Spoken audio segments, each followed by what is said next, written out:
to build back the strength of music. So dancehall and reggae music can be the music that it's supposed to be and not where it reach right now.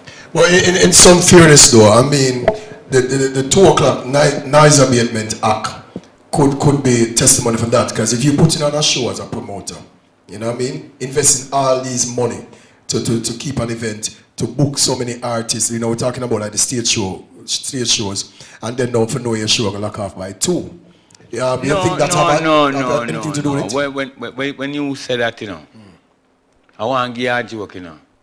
That is a totally foolishness, because clubs and parties different from stage show, and the government is supposed to have a set organization. Then we say, all right, them know so reggae music is a form of tourism, is a form of entertainment, and it's one of the Jamaica biggest investment right now in the country.